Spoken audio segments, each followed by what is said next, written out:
Everyone, and welcome to the 73rd edition DF Direct Weekly. It is our weekly show where we talk about the latest gaming and technology news. Plenty on the lineup for discussion this week, including some really interesting new news on new hardware, more memory for Xbox Series S, and a remarkable debut for Kratos on Xbox consoles. And talking to me about that, first of all, John Linneman. Rich, I've just been enjoying some Street Hockey 95, and yeah, I'm ready to shift gears and talk about Kratos on Xbox. Yeah, and of course, Alex Battaglia. Yeah, while you've been enjoying such fine Kratos on Xbox games, I've been looking at Stranger of Paradise, Final Fantasy Origins, another high-quality entry. We'll talk about that too. Yeah, good stuff. There's much to discuss, so let's get on with it. Okay, let's talk about our first news story. Not really a news story as such, more sort of disaster in the making. But this week, Xbox finally received its debut God of War title, or rather War Gods, Zeus of Child. The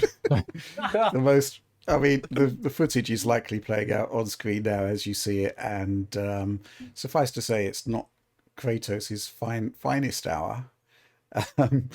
This is just a really bizarre story. Definitely we're in the midst of the silly season. John, let's talk about this. You've been playing it. I've been playing it. We have the exclusive multi-platform comparison of how this remarkable game plays out on all Xbox systems. But there's a bit of a weird story to this. Yeah, so we've been playing it, quote unquote, because there's really not much to it. You're in this arena, you have a Kratos model, enemies spawn forever, there's no collision detection, there's no animation when walking backwards. You just sort of, press buttons and the score goes up until you die. And I guess so. It's kind of like, what is this? And here's what made it weird, right? Like, how the heck did this end up on the store? We wanted to know. And there actually is an answer to it, although now it has actually been removed. This is not Life of Black Tiger. It's technically worse, and it probably shouldn't have ever appeared on here in the first place, I suppose. Rich, Yeah. like, what did you find about how this came to be? Because it's super weird. Well, it started last Tuesday where Wesley Yinpo on Eurogamer just was sort of delving deep into the depths of Reddit and discovered a small discussion about this game. And seemingly somebody had sneaked on a game onto the Xbox marketplace that was total trash, that was essentially, basically starring Kratos. Yeah, they ripped the model. They just basically ripped the model, stuck it into Unity, created. I struggle to call it a game, a time wasting exercise probably, and then it was available for I think I don't know, maybe 4 or 5 days on the Xbox Store. You could download it. John and I both bought it. Wow. In the interests of preservation, Yeah, of of course, course. because we knew that it would be deleted as soon as Microsoft were aware. And it was. But it was, within 24 hours. The question is really, how on earth did this happen? How on earth did somebody just, lash up something in Unity starring Kratos, stick it on the Xbox Store, and profit, essentially? And it turns out that similar to, I guess, the Google Play, possibly the App Store on Apple, there seems to be a way to sneak in games that essentially have no oversight from the platform holder whatsoever. And in this case, it's the Xbox Creators Collection, where you can put anything on there, absolutely anything. Microsoft does not review the content, although it might start to in the wake of this. And this is what you get. I wouldn't even call it shovelware, because shoveling involves effort. There was no effort put in on this whatsoever. And so it's basically the Wild West. Anybody can get a title uploaded onto the Xbox marketplace via this Creators Collection. There's no achievements, there's no oversight from Microsoft in any way. If you search for it on the Xbox Store, it won't come up. Yeah, essentially you kind of I had to use Google to find the page, and there was some interesting stuff to it. First of all, it's seemingly compatible with HoloLens, Oh yeah. and secondly, although it doesn't actually have an official PEGI rating, it was self-certified as PEGI 18 extreme violence.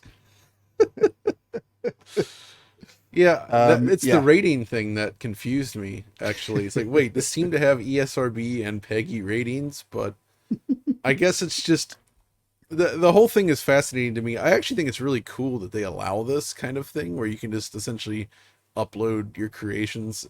It almost turns the Xbox into like a Roblox like platform, which is cool, I think. yeah.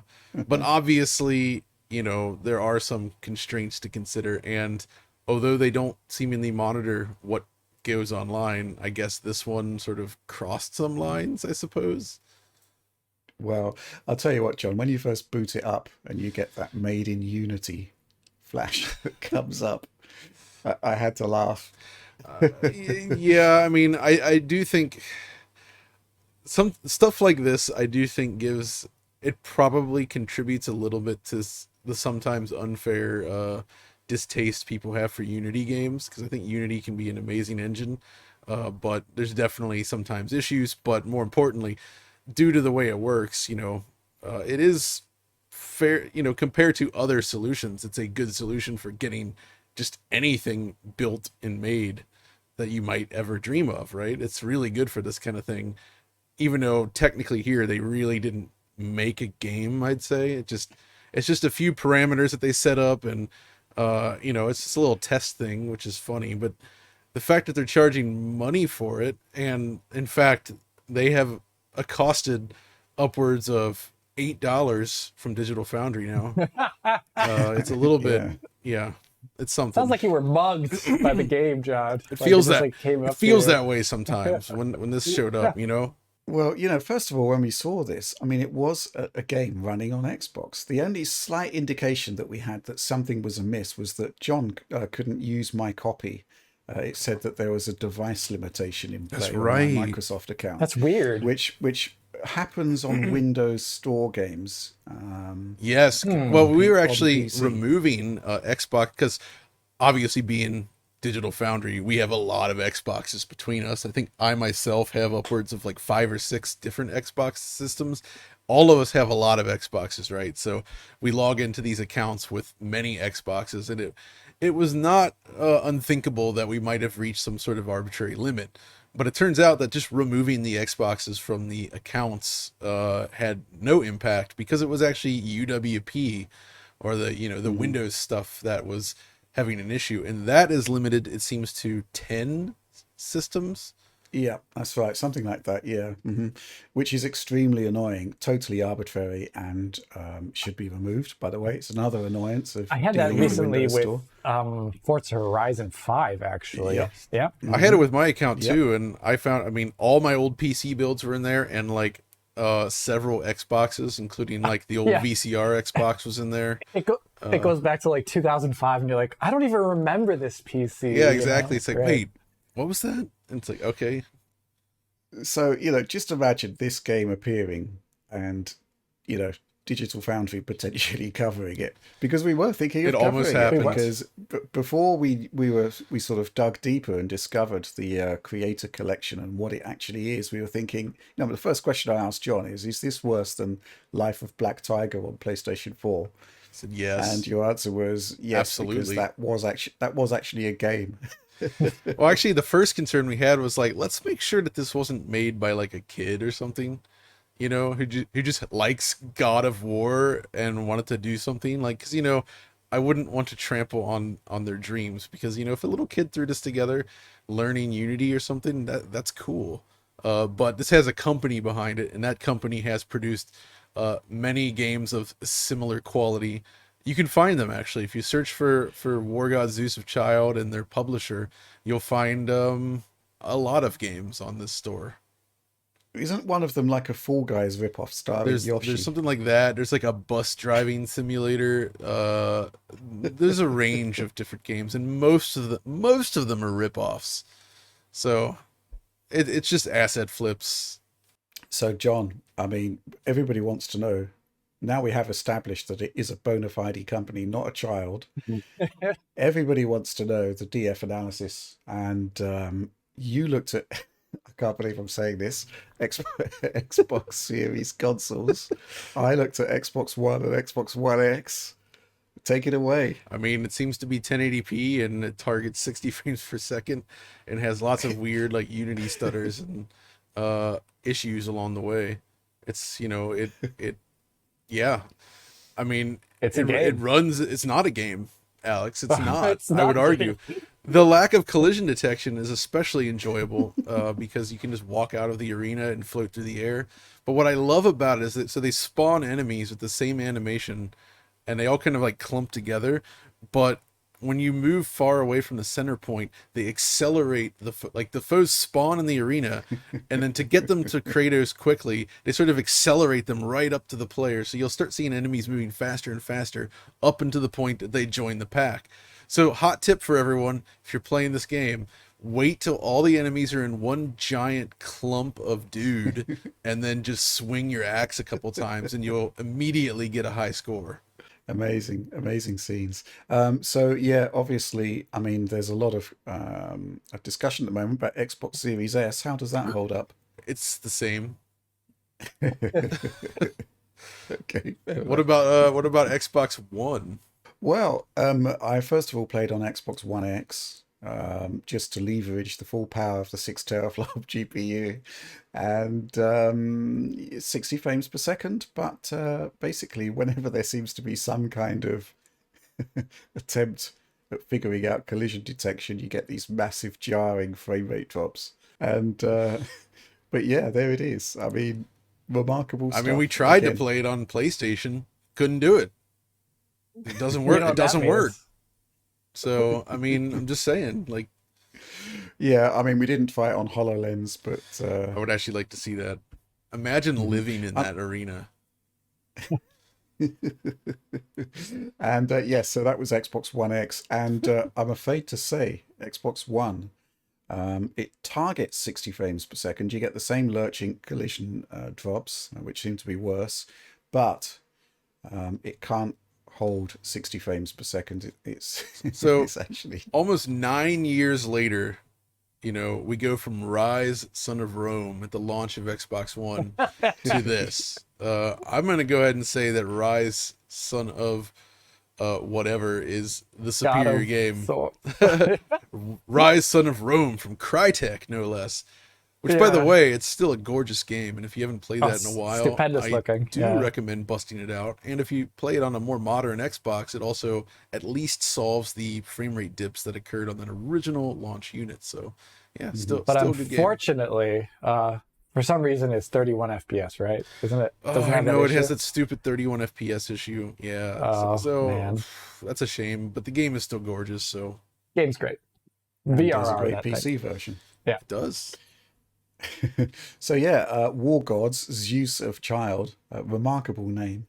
But it's in the game they seem to be calling it God of Warning. But yes, that certainly livened up our week. And wow, what can I say? Yeah, we just wasted it was- what, like, I don't know, 15 minutes talking about this. Sorry. Wasted. We apologize, Digital Foundry viewer.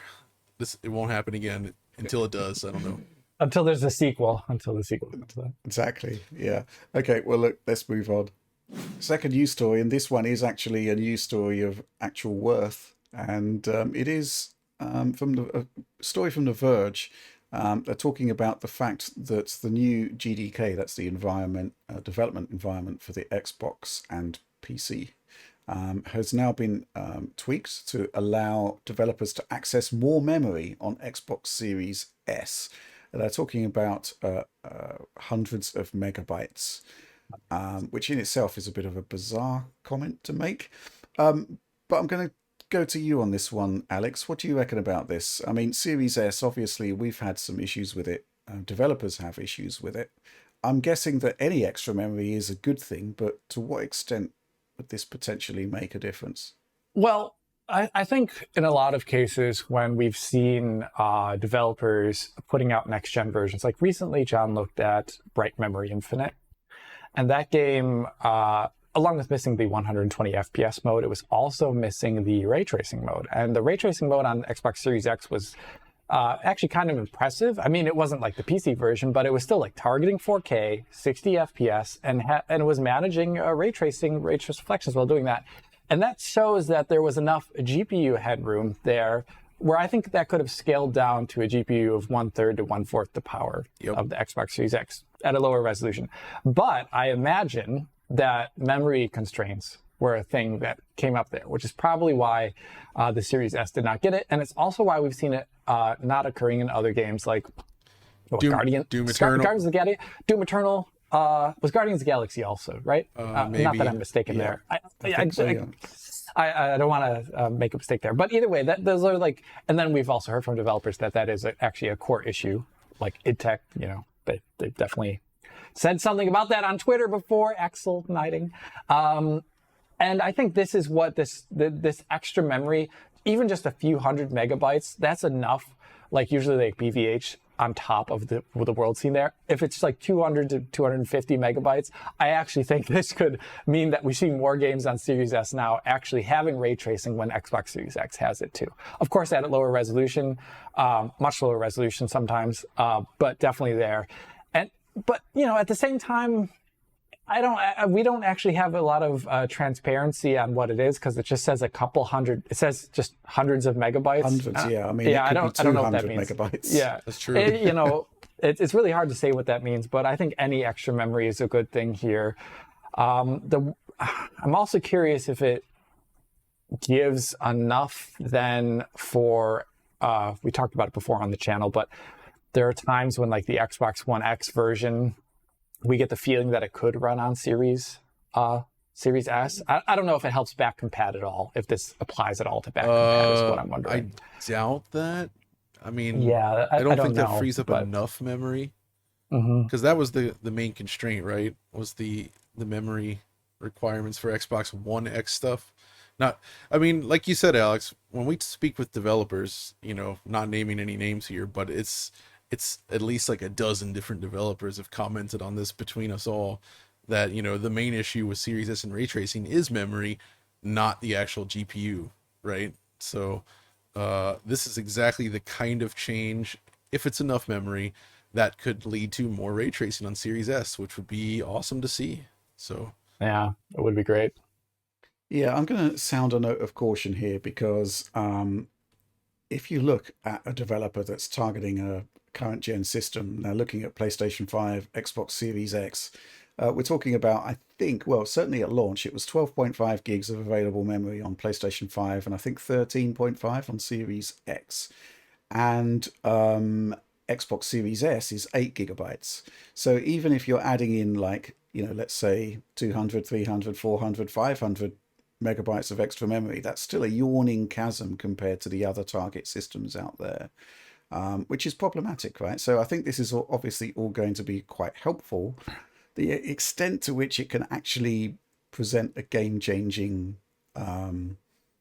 scenario is, I'd say, up for debate.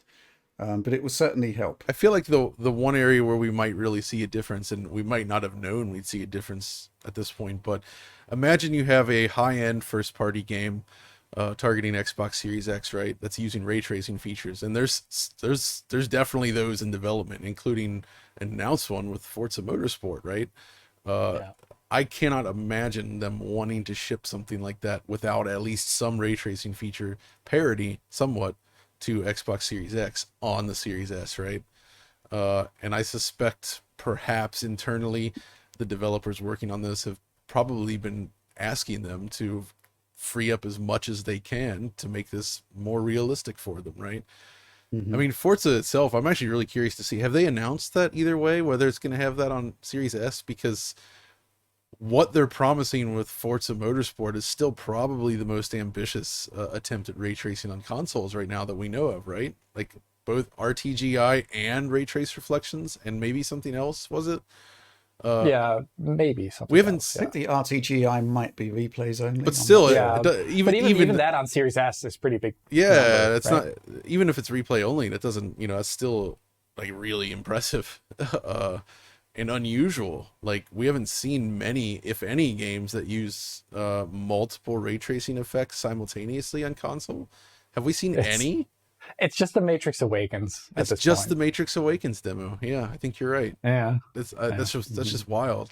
I think it's, basically a cumulative increase. I think it's not going to, well, obviously there's still the case that memory bandwidth on the Series S is quite low as well, relative to the other consoles. So it's the extent to which it can actually be a sort of game-changing difference. If it makes life easier for developers, which I think is basically the spin that's being given here, is, that's can only be a good thing. But, when they won't tell you exactly how many additional megabytes of memory, beyond hundreds, it kind of suggests it's not anywhere near 1 gigabyte, for example, which you wouldn't expect really. But the extent to which it can actually make a difference, I don't know. Just a good thing generally, I think, just to make life easier, because we know from our discussions with developers, John, that they are searching for every little last bit of memory on the Series S.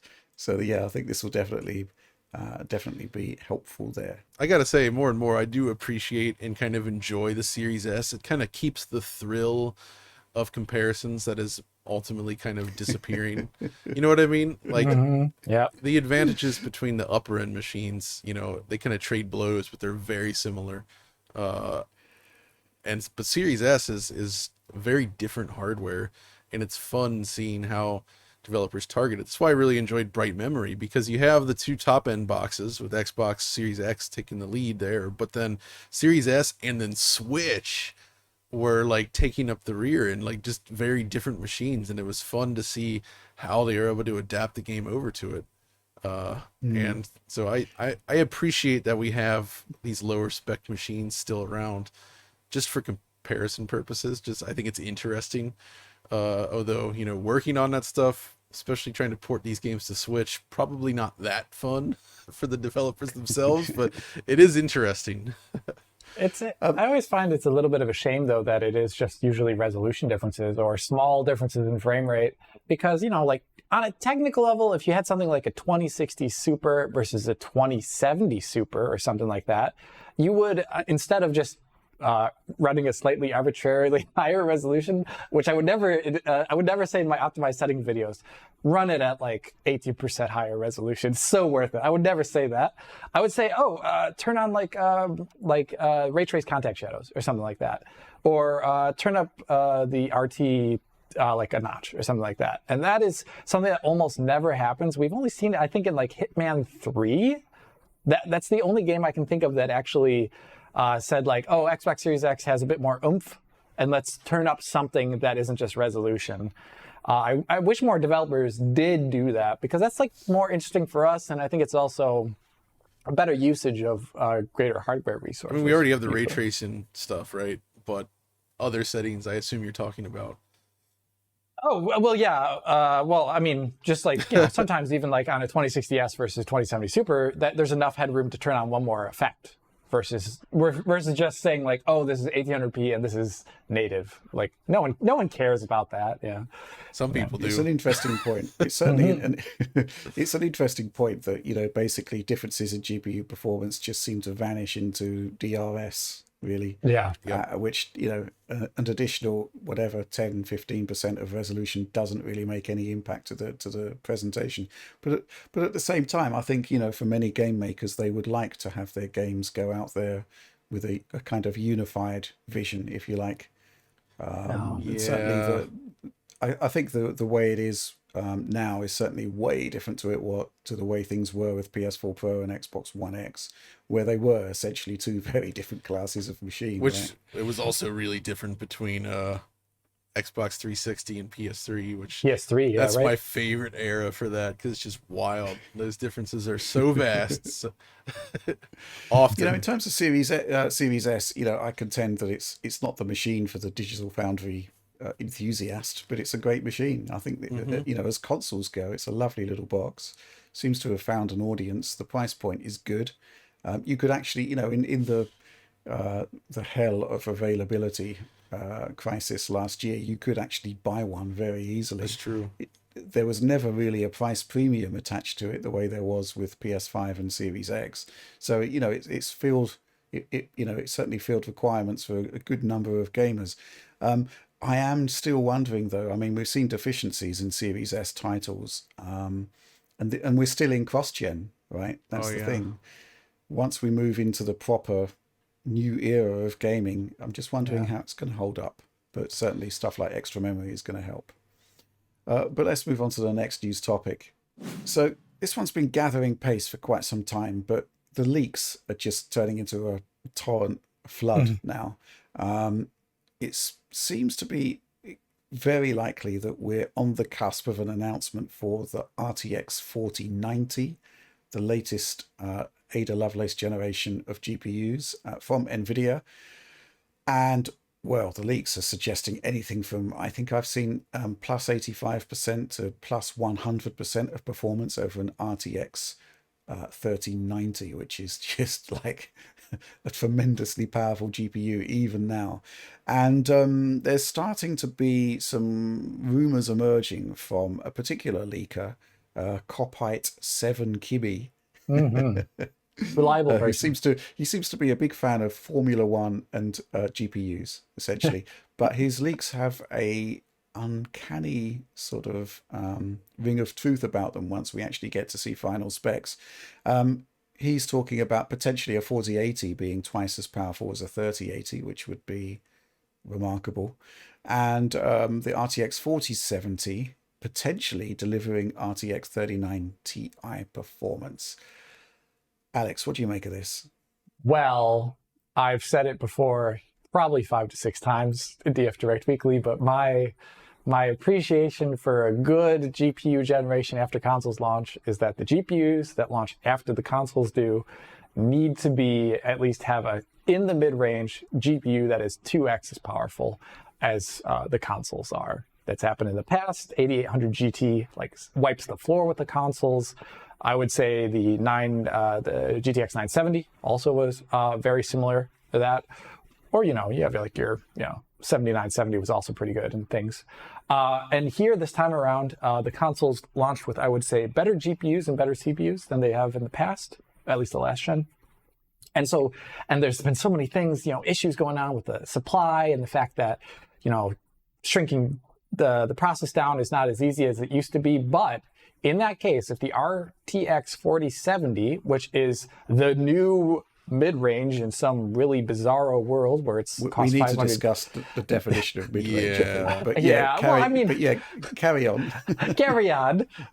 It would actually hit that threshold, because right now I've measured in a lot of titles before where if you have like an RTX 3090, which I do have, and you just do straight raster compute performance, it's usually double PS5 and a little bit more, depends.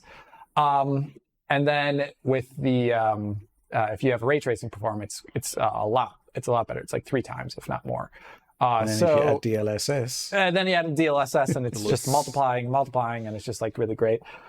So that would hit that arbitrary thing that I love, and the reason why that's great is because it makes it so that when you get console ports, you can kind of just like turn the settings up and get 60 FPS, usually. That's what the GTX 970 was really great for. That's also what was really great about the 8800 GT. You just don't have to fiddle as much as a PC user when you have that class of power over the consoles.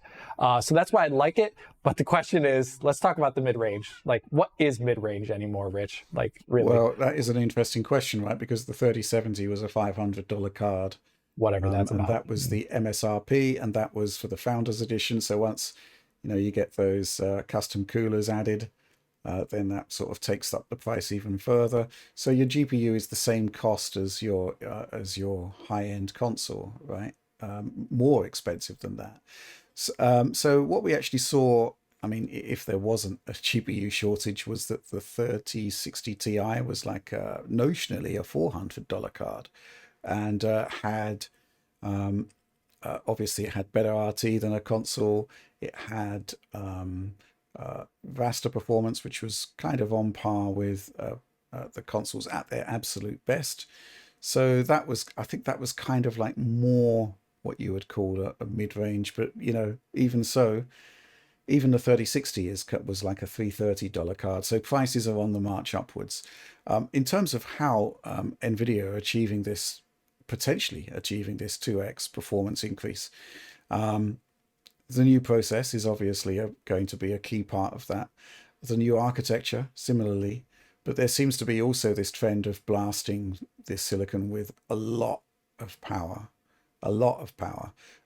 which is actually potentially problematic in an era where electricity is now like 3 times the cost of what it was last year in the UK. Don't know what it's like in Germany, but it's Oh, it's also more expensive yeah, here. it's high.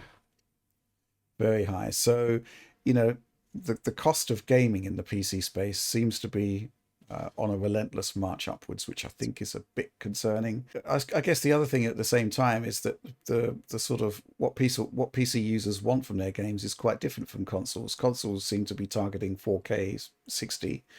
PCs seems to be more 1440p with higher refresh rates at these days. So, it'd be interesting to see the comparison points there. Mid-range, by the way, it's an interesting thing because I feel like it's one of those concepts that can differ depending on what you're describing. Like if you look at, say, the lineup of Nvidia graphics cards available, right? The 70 series would kind of fall right in the middle of their available cards. Hence could be described as mid-range, right? But if you look at the grand scheme of what everybody's using in the PC space, then technically it's more towards the high end, right? So and also if you're looking at like the dollar amount, the cost of these cards, then I definitely wouldn't consider it mid-range. Well, it almost is, or even less than mid-range, because the 3090 Ti launched at what price, Rich? What was it? It was so stupid.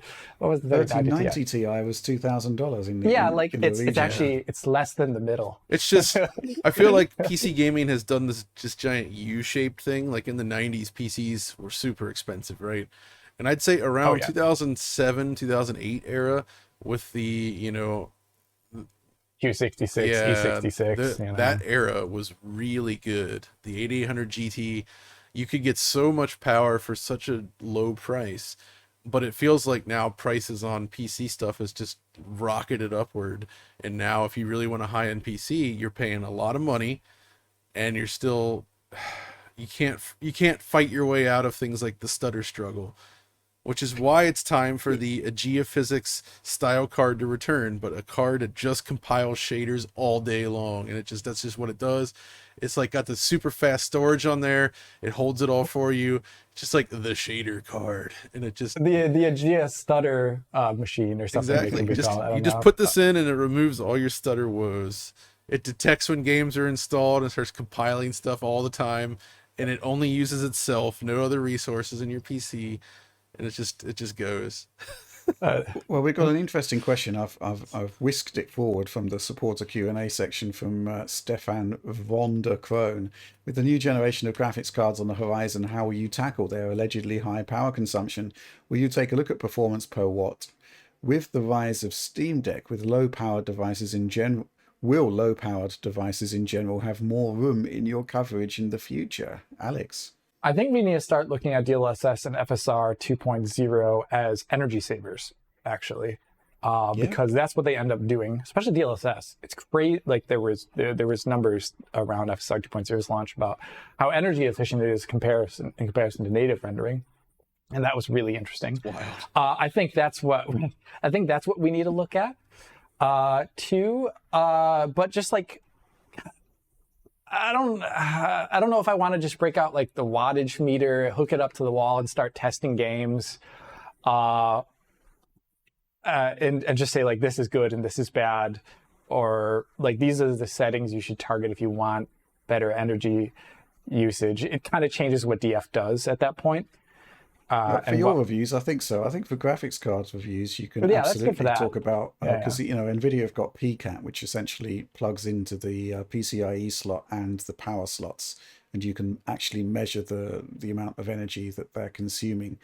And but what I basically found in that is if the graphics card is advertised as having a 250 watt TDP, it draws 250 watts when running unlocked because that's the power limit. So it wasn't actually a particularly interesting statistic because it's on the box. Now what you can do obviously is compare the power consumption versus the performance and compare it to other graphics cards, but then you move into another potentially difficult scenario, which is that let's take a classic example, Assassin's Creed Valhalla. It's notoriously it runs better on AMD than it does on Nvidia, which means that your performance per watt is higher, not through the hardware limitation, but through the way the game is coded. Yes. So I don't really know how you really, I mean, eventually you're just going to end up with another number, which is, it's on average 10% more efficient than its competitor, which I suppose is important information. But, is it actually going to affect your purchasing decision? Doubtful. That is the question. I doubt it. Okay, I think that's enough on that for now. Let's move on to the next topic. So, Alex, this week, Final Fantasy Stranger of Paradise, Final Fantasy Origin. We discovered that it had a DLSS upgrade, and well, it's kind of a good thing for that game, bearing in mind its distressing approach to anti-aliasing. You took a look at it. How is it? Any good? Okay. What do you reckon? Okay, so when Oliver looked at this game, this was Oliver's work, I believe. It didn't seem to have any anti-aliasing on console, but Nope. Good tidings on PC. There has been an update. At least I don't know about the consoles. That there's an anti-aliasing option now on PC. They did update it on console. It is improved. Okay, good. But not That's DLSS, obviously. No. So there is an anti-aliasing option on PC. If you just sit there, and it almost looks like TAA when you sit still. But then when you move the camera, it's extreme shimmer city, which is interesting. That usually you expect TAA, modern TAAs, to kind of blur when the camera moves. So that's what you have. And I actually don't think it's very good. So it's not very good. But DLSS in this game, as we've seen also in, this is the same engine, right, as Neo 2, if I recall, right? Yeah. Am I not Or mistaken? allegedly, So, yeah. I mean, yeah, allegedly. Yeah. Yeah, so it has extremely similar properties to as what we see there. So it does provide better anti-aliasing than whatever the default is doing. There are minor inconsistencies due to the way the engine functions. Those are all the things I covered in my Neo 2 video. But this game doesn't have nearly as much vegetation from what I've seen as Neo 2. Well, not that so early actually, area. Not the early, yeah. So I've only been in the early era. I'm not going to play this game for an eternity yet, to be completely honest with you. But the things I've seen is it paints a very nice picture for DLSS in comparison to the default anti-aliasing option, which I think is just really weird. I don't know. This engine is just so heavy on specular. Everything looks just really shiny.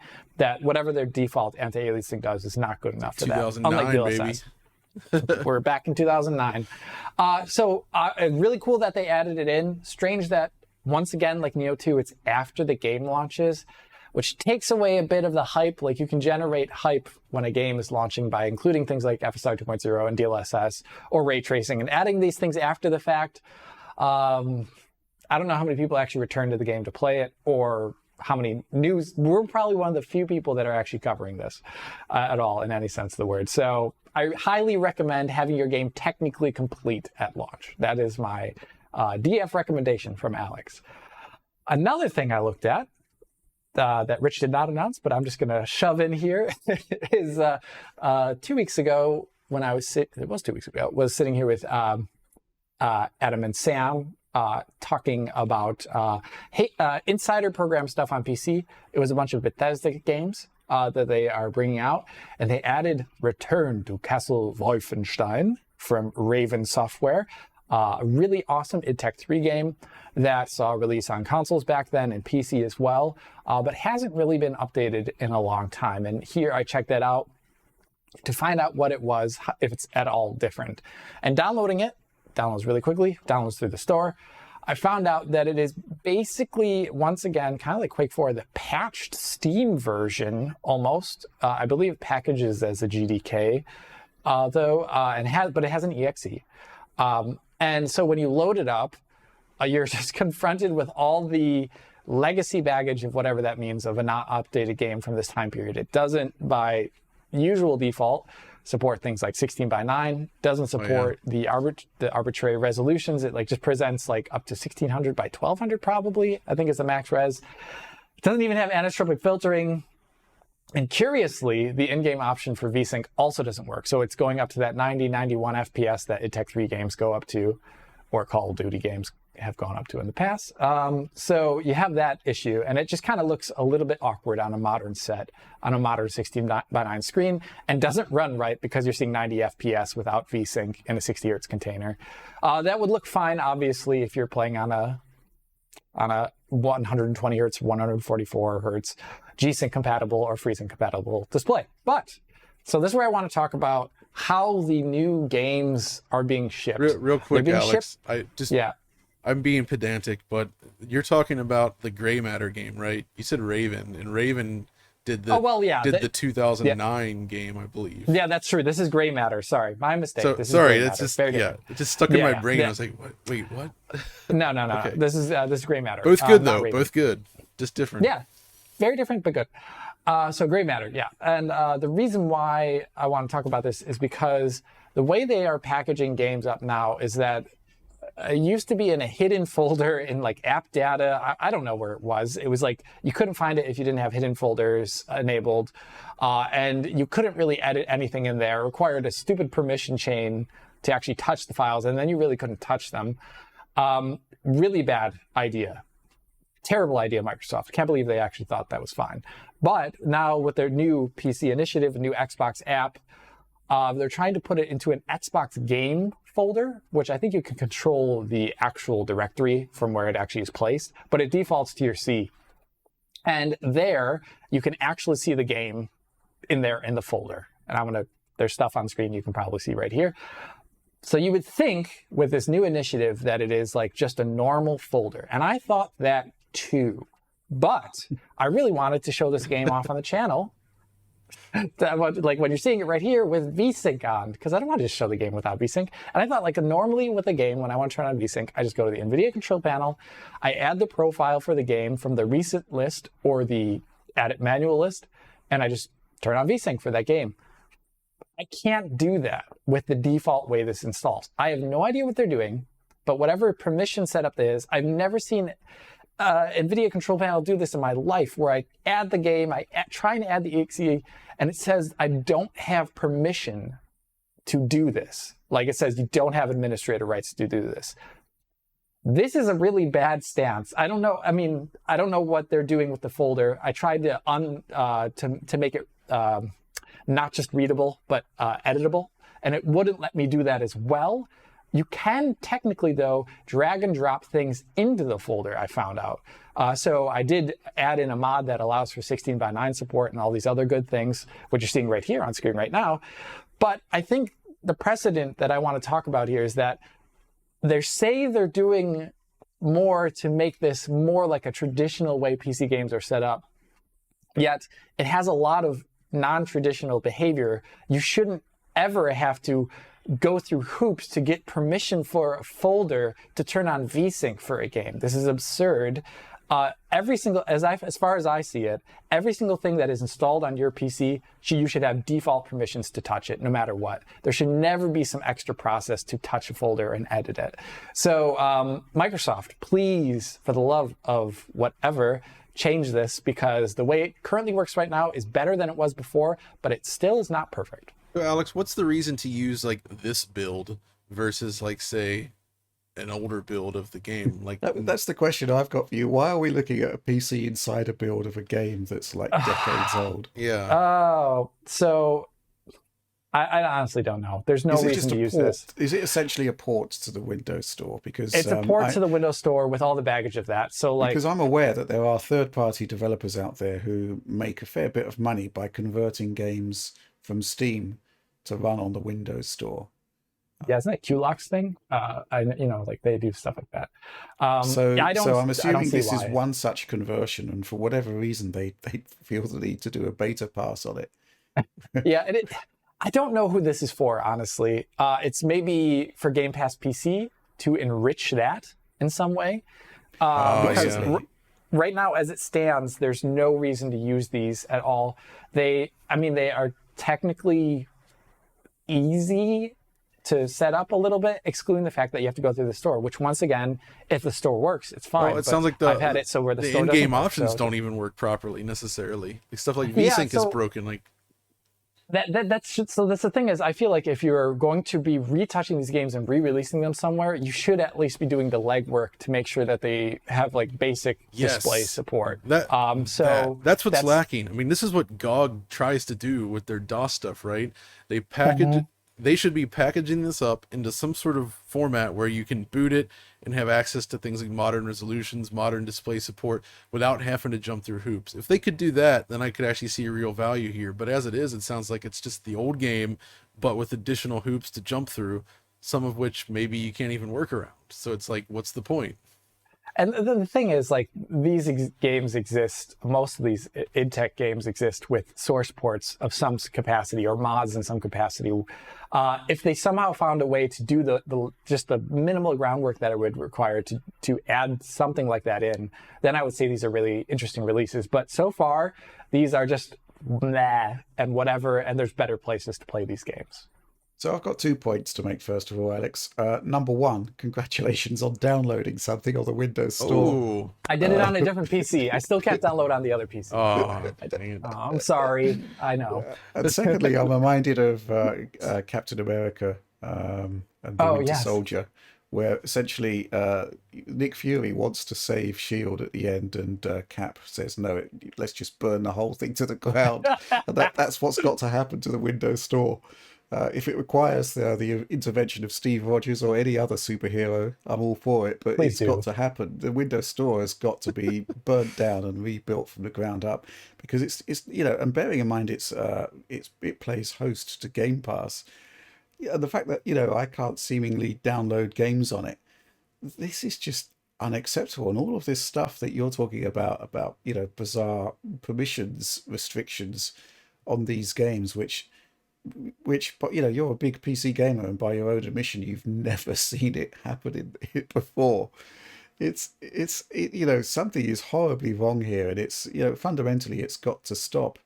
So I can't really add anything more to that. Just the one thing I think, just talking about we call it the Windows Store, but I think it's called the Microsoft Store these days. Like, I don't know, probably for 10 years for all I know.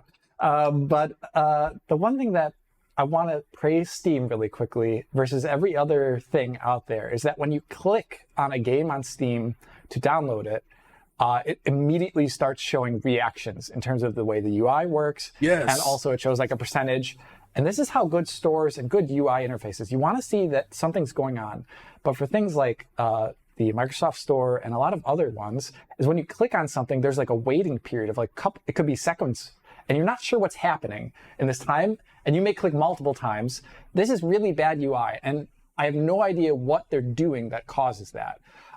So like, just Microsoft engineers, like, look at other store interfaces and what makes a good interface before saying you're actually reapproaching the Xbox on PC initiative. This also happens really on certain consoles as well, and other devices in general. It's a very modern thing where I think they prioritize playing back the animation of like, hitting buttons and opening windows over what's actually happening in the background. So you'll press a button, you see the animation of the button being pressed, but then whatever's happening in the background, there's no communication as to what's going on there, right? So nothing happens to the user.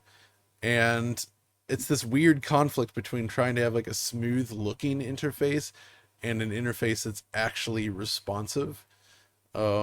And that is a relatively new issue that was not present in older PCs. It wasn't present in older devices even, I'd say. But it sucks. It really, it's so frustrating to press a button and then not sure if it actually worked. It's like your local interface is behaving like a web page. And that sucks. Nobody wants that. Yeah, like it should all be like localized and instantaneous and not having to constantly ping servers far away to figure out whether something needs to be installed locally. That should happen at a later part of the chain, I feel. I mean, but whatever. You and I both use a lot of retro PC hardware, and I find that on a good old style Pentium 3 or something, like Windows 98 feels so much more responsive in many ways than modern OSs. It's just when you click stuff, stuff happens. You know it's happening immediately, and if you have to wait, you instantly see like a hard drive light, and it just feels like, okay, something now is happening, and you're just waiting. It's none of that mystifying, like, just I don't know what's happening, I'm gonna wait, or there's weird error messages that are just like something went wrong, you know? Yeah, oh my gosh. And it's the Windows I Store hate is so that. good at that. Like error 93, it's like, I just want to install the thing. And it says, we're not sure why this couldn't install.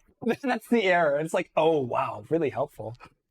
Well, I was talking before about War Gods Zeus of Child and the fact that we had to deactivate some old consoles to actually and PCs to actually get it to work.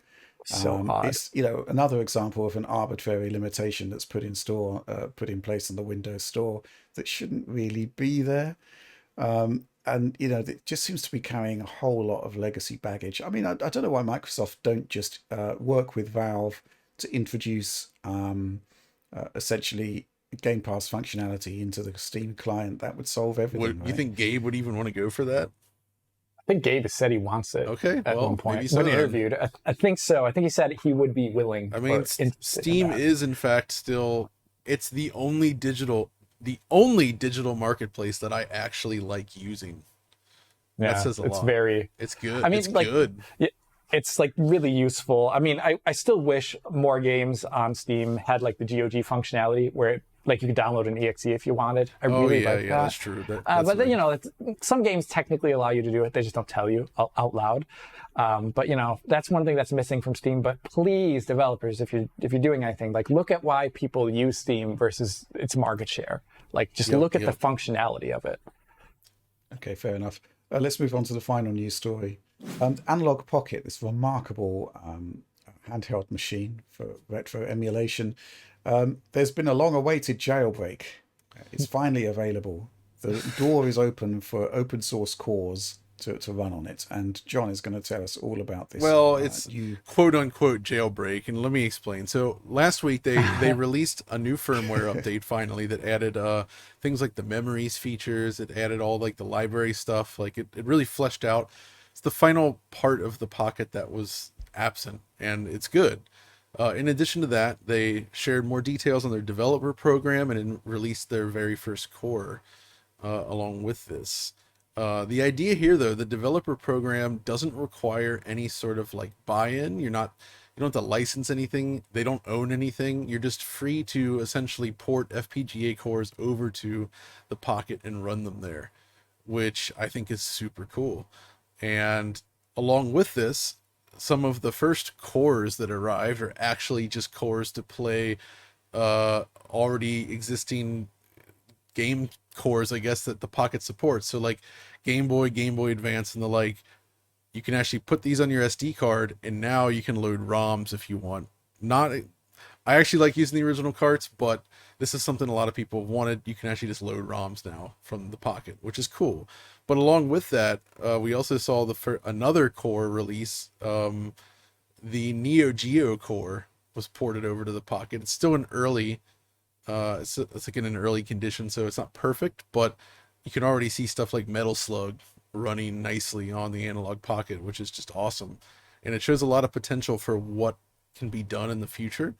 Now, obviously, the thing to keep in mind is that the Pocket's a portable device. Its FPGA space on the chip is not as vast as like the Mister, for instance, which is not a portable device. Probably will never be a portable device. They're different things, and they can coexist, I think, perfectly fine. So I wouldn't expect like the really complex stuff. Like I don't think you'll see necessarily like a PlayStation core on the Analogue Pocket or anything. I mean, miracles could happen, but I don't expect to see that. But it does seem like if developers are interested, they could bring many different types of cores and platforms, and maybe even like arcade boards over to the Pocket, allow you to play it there.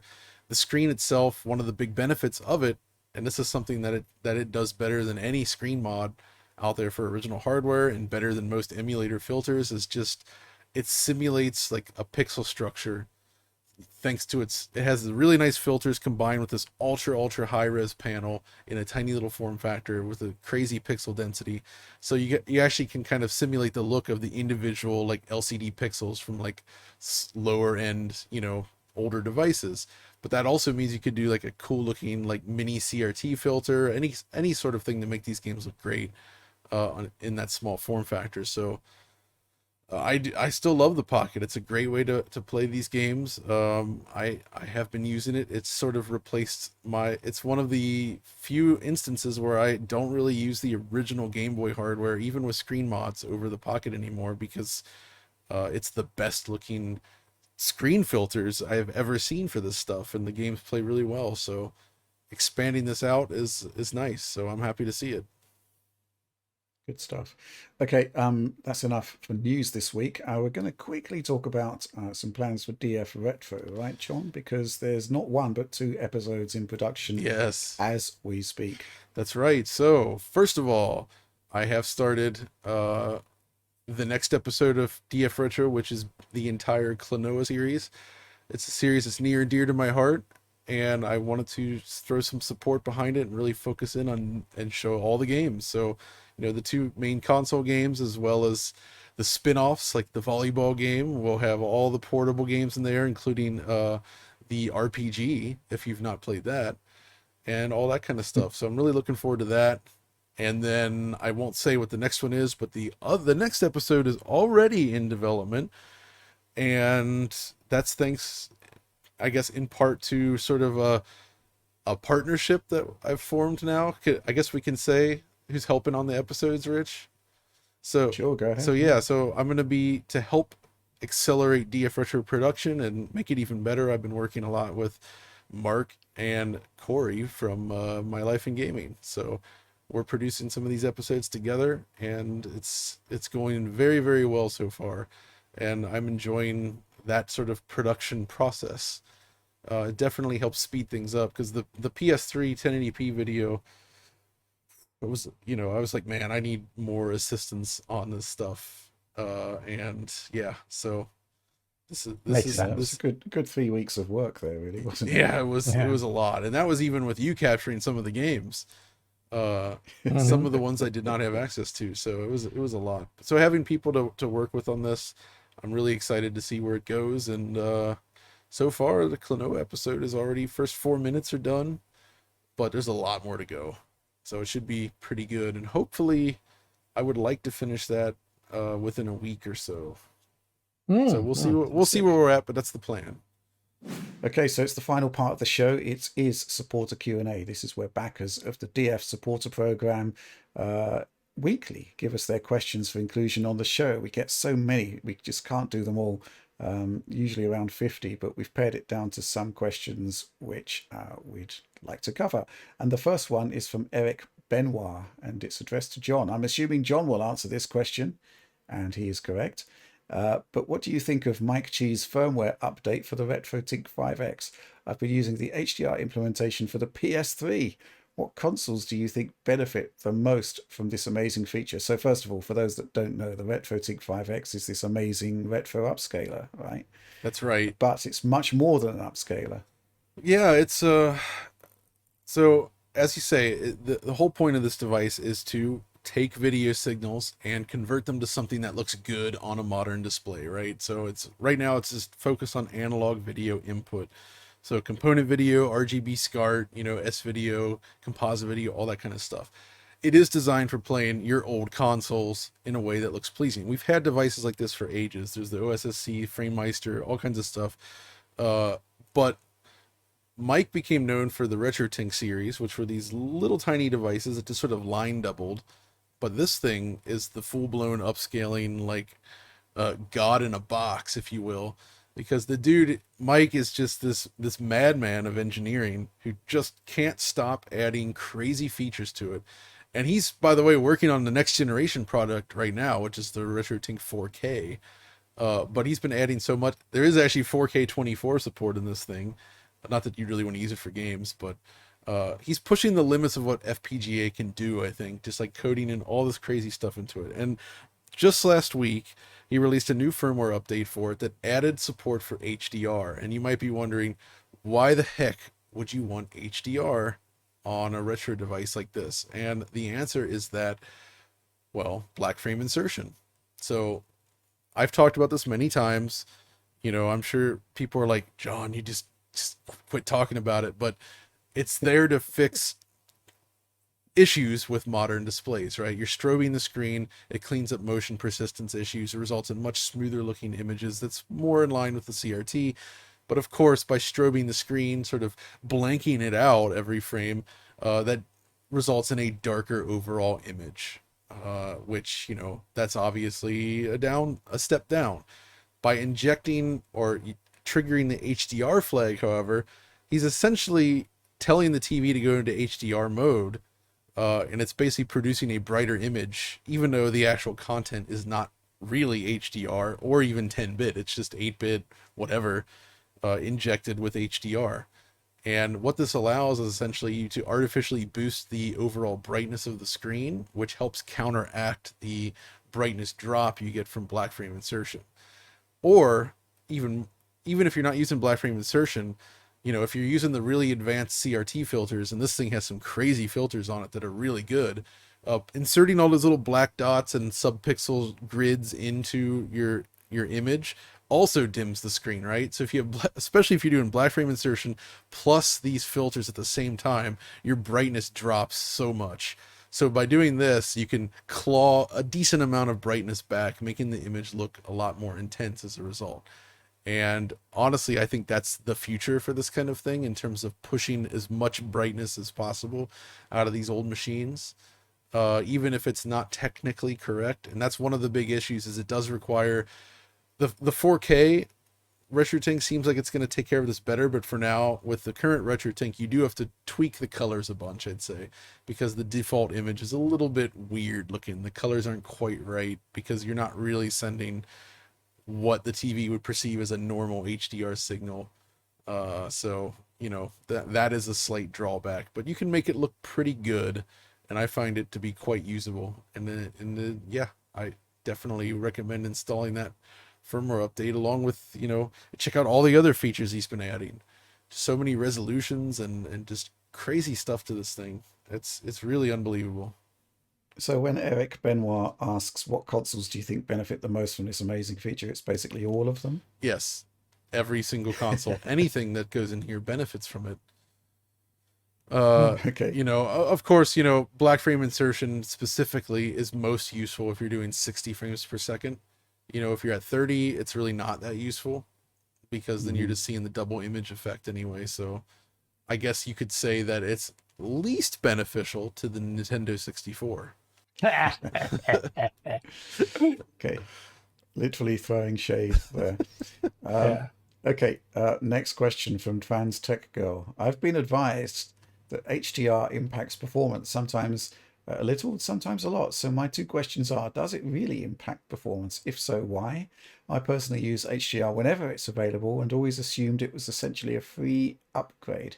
Well, Alex, there is that sort of scenario that with Xbox One S where they actually overclocked the GPU slightly when they said it was to accommodate HDR, suggesting there is some sort of performance overhead. And I seem to recall that some older GPUs had like a transform filter that was missing that needed to be emulated in software that caused a hit to performance. But what is the situation in the here and now? I don't believe it has actually an impact to performance anymore, at least anyone that one would care about. Right. Barring weird, you know, extraneous cases where for some reason the game is broken. So I don't think this is a concern anymore, and it's definitely not a concern on consoles. And I don't think if you have a GPU from the year 2018 or later, that this will matter. So, Trans Tech Girl, don't worry about it so much unless you have a rather old GPU at this point. Okay, short but sweet. Fair enough. Let's move on to the next question. This one from Murph.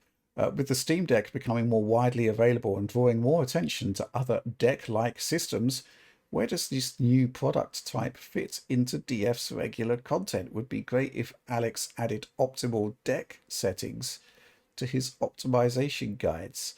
This is, again, Alex, this is quite an interesting question, right? Because I think what I have found is that your standard optimized settings do kind of translate to the Steam Deck, but basically you have much more leeway to drop things lower, and you don't really notice so much on the deck. Yeah, so obviously, like, like in terms of what does this mean for my content, I could and would add deck settings when it's a particularly interesting case and or when I have enough time. So not every video allows me to dip my hands into the deck and say, like, these are appropriate settings for it. So that's the thing to consider. But what building up what off Rich said, yeah, you can typically start using most of the optimized settings I've already generated over time, but you can drop in certain places. Like, I honestly don't think a number of post-processing things need to be very high resolution or good looking. So you can really drop motion blur down. You can drop things like depth of field down. You probably also should look into dropping anisotropic filtering down, because the deck's unified memory architecture makes things like anisotropic filtering more expensive, much like it is on console. So that is a thing you would probably want to drop. And honestly, something like 4X on that tiny screen, it's not perfect, but it's also not as glaring as it is on a larger screen, for sure. And then, there are obviously other things that you should just generally tone down because you're dealing with mobile hardware. So probably one notch lower for something like shadows than I would usually recommend. What is another kind of usual setting? It's debatable in the game whether you need also like high quality SSAO. Always, like, you can get away with like a lower SSAO setting and be completely fine. So that's the way I put it as well there too. I honestly, if time were infinite, I would love to dip into the deck for every single video, probably, because it is an interesting PC device, and it shows like the scalability. It says like whether or not this game is really, really scalable, and I think a great PC game usually should be in some way, and that's really cool. But I also really wanted the deck to start supporting things like ray tracing. Not because I would recommend it for every game, but at that point in time, I can also say it's like a fully functional PC. I still think the deck OS still needs to like cover more games than it does right now, because yeah, that's just the way I feel about it. But in general, yeah, I love covering the Steam Deck. It's a really cool thing. Question for you in the audience, though: when I generate settings, like, I think 60 FPS is off the table for a lot of games, just generically how the deck works and how most games are targeting 30 on console and things like that. But would you prefer if I targeted for my optimized settings something like 30 FPS or 40 FPS? 40 FPS adds constraints to video development because I have to start capturing the game in a strange way to show off 40 FPS. Or should I just target 30? So I would let you in the audience write your comment below what you would prefer. Well, that's an interesting point there, Alex, because it's not actually just the settings in the game that are of interest, but actually the settings on the deck, because it has that little control panel there that lets you change the refresh rate of the display, which is crucial in a lot of titles in getting a smooth experience. For example, before that feature was there, I'd play Control at 30 FPS on the deck.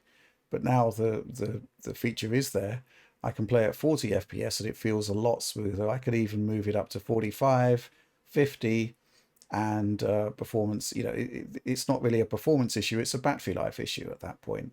So there's so many different things to consider when looking at the Steam Deck. I think the other thing which is quite interesting is as we're discovering the CPU overhead, or rather the kind of lack of CPU power. You've got far less CPU available than you have on,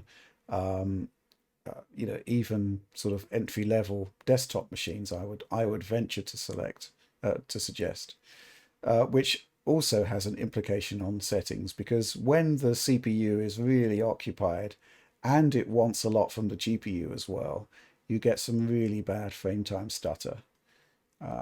So yeah, it's interesting. I'm really going to be fascinated to see these kind of next generation portable devices based on the Ryzen 6800U, which has 8 cores, a bit more processing power, and a bigger GPU as well. And I'm really curious to see whether that's going to translate into sort of like a game-changing experience, because I think what I've discovered on the Steam Deck is a little goes a long way when you're dealing with much lower resolutions and when you're not specifically targeting 60 frames per second.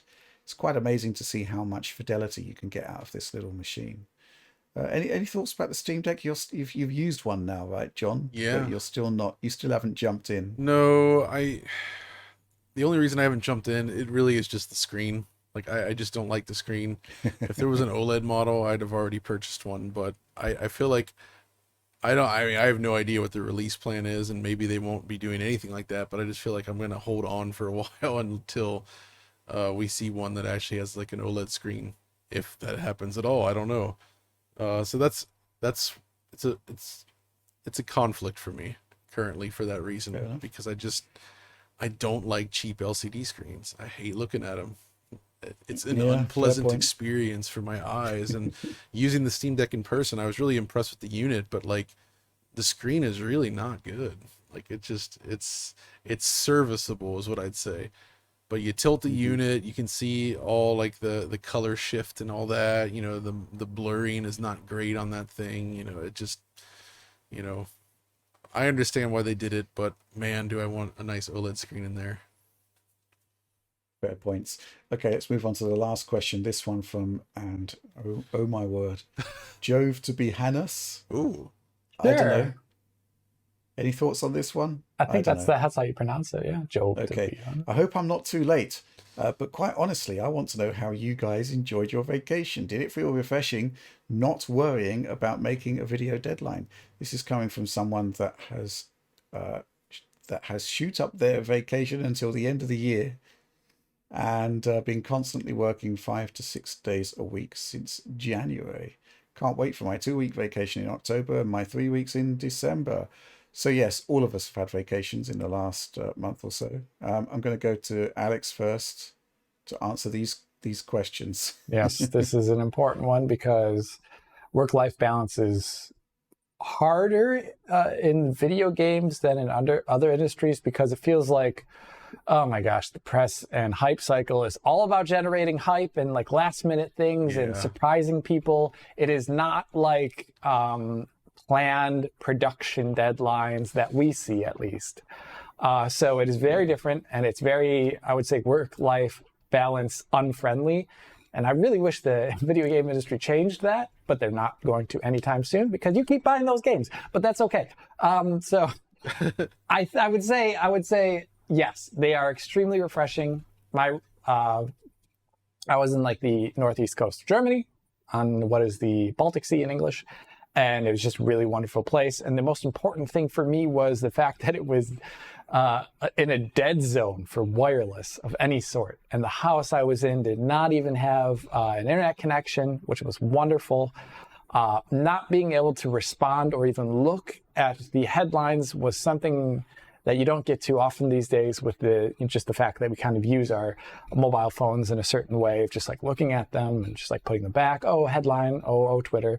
You know, you do that kind of absentmindedly. And when you don't have that ability in the same way anymore, or even many electronics at all, I just didn't even touch electronics while I was there for the most part. It does a lot. So I highly recommend to you, Jove, to be honest, to maybe on your one of your vacays there in October or December, to try and take some time away from having a device in your hand, if you can at all. Yeah, I did actually tell you to delete Twitter and Slack. You did, yeah. Yeah, and I think that's a really good thing to do. John, didn't delete them, but I've started to adopt this new habit of just off hours, especially, is put the phone in another room or somewhere out of reach. Because I realize if I'm watching a movie or playing a game or something, I would often reach for the phone for whatever reason to check things. and that's bad. And it actually made me less happy. Reading news, especially these days, reading Twitter, it's depressing. So removing that away, like putting it aside so you can't access it easily, has been very, very good. And so I've been doing that more and more just to get away from it, because it's too much these days. But yeah, the vacation itself was mostly good. I mean, it was a bit stressful because I was traveling pretty far to the U.S. But it was good to see family, good to see friends. I got to go down to North Carolina and visit the headquarters of Limited Run Games, which was really fun. I got to try Bojangles for the first time, which Yeah, was that most was, excellent. I enjoyed that. and that's a chicken place, you Yeah, said? and then we Nice. went on a large retro game hunt, hitting up like just like a dozen, half dozen stores down there, which was really enjoyable as well. Although, man, like you go to American used game shops, and I forgot, like, just the condition of the average game on the shelf is pretty bad compared, especially compared to Japan, but also even compared to Europe, where it's just you pick up something like, oh, I'll take that game. You pick it up, it's like, oh, the cover's shredded. There's like stains on it. It's missing the manual. The disc is scratched. I'm just like, I'm just gonna put that back. That happened so many times. Like, I can't believe how many times, like, wow, okay, let me check that out. And you check it out and you're like, ugh, I'll put that back. It's kind of shocking, Wash actually. your hands. It's, Yeah. I don't know what's going on, but yeah. I mean, I got some good deals though, for sure, but, That's, uh, you know why, John? but WAD has got all the good games. That's that's why true. WAD has got all the good games. We Yeah. went to Fair enough. a lot of nice home stores, but we went to this like offshoot of, Goodwill called The Grid, and Hmm. they had some interesting stuff there. But the thing I enjoyed the most was this gigantic bin full of Wii Motion Plus adapters. They must have had like 200 Wii Motion Plus adapters just thrown in this bin, $5 a piece, white and black ones to match your Wiimote color. It was fantastic. It was like a paradise. But So For are all Wiimote of your Plus. Wiimotes now properly upgraded? of course, although my main one is the one with Wii Motion Plus embedded. Of course. Oh my And then God. yeah, I got to go So to Kings Island in Cincinnati, Ohio. The amusement park there that I used to frequent back in the day. It was fun to go to one of those again and ride some of the roller coasters. Haven't done that in a long time. That was a good time. So yeah. well, my holiday, I went to Jamaica. I haven't had a holiday for many years. So it was basically a case of just going hell for leather. So yeah, cashed in air miles, flew to Jamaica, and we stayed at resorts at Montego Bay, but we flew into Kingston, which is on the other side of the country, basically. So we had to go through this north-south toll road, and you go up through the mountains, and it was no problem on the way there. On the way back, there was torrential rainfall because it's the hurricane season in the Caribbean at the moment, and we actually saw this minibus on the other side of the road drive at full pelt through a massive puddle and flip right in front of us. Whoa. What? Yeah, it's like something out of Burnout. It's quite remarkable, Ah, and also terrifying, of course. Yeah. yes. But it was on the other side of the road. It's like a dual carriageway, so it wasn't in any Right. way near close to Yeah. us, but it was quite Thankfully. bizarre. Whoa. Just basically stayed next to the sea for 2 weeks, which I find quite refreshing and peaceful, Hmm. and did nothing apart from eat lots of food Oh, so and lie in the sun, or rather lie under umbrellas, because the sun good. is Yeah. brutal there. Burn Although you to crisp. it was quite ironic that while I was away, the UK had its highest ever temperature of, like, I think it was 40.5 Celsius, and I think the maximum in Jamaica at the same time was like 32. Cooler. But Yeah. it's a different kind of heat. It's just so Yeah. humid I there. found this too back in the States, was like the humidity was so much higher than here in Germany that even like yesterday was really hot in Germany, but it felt much less bad compared to the US, where it's like even when the temperature dropped to like 90 and the sun went down, you'd still walk outside and just immediately start sweating. It's just, it Yeah. feels like you walked into like a super, like a sauna or something. It's terrible. Whoa. Hmm. Yeah, Yeah. so from my perspective, it was a full DF detox. The work email was removed from the phone. Uh, Twitter was removed from the phone, Slack was removed from the phone, which essentially sort of isolates me from all work related stuff. And yes, it was very very rewarding and refreshing, and it is nice not to worry about deadlines. But at the same time, I did have to dip in a couple of times to give some pointers to Will, stuff that was happening, but nothing particularly crazy. And yes, I had a great time, and hopefully we'll be able to have more holidays in the future. Yes. Especially now. Well, actually, I was going to say the pandemic is not so much of an issue, but it kind of What? is. It still Yeah, is. it kind of is. Realistic Still about is. It it. still is. Yeah. Yes, absolutely. Okay, but that's it. That's the end of the show. And I hope you enjoyed it. Please do like, subscribe, share if you enjoyed the content. Ring the bell for those notionally instant notifications. No guarantees there. That is by disclaimer. DF supports program. As usual, please do consider joining us. Get involved. Tons of early access, bonus materials, amazing community, access to the team. It's all good stuff. But that's it. That's it for DF Direct Weekly number 73. And we will see you next week.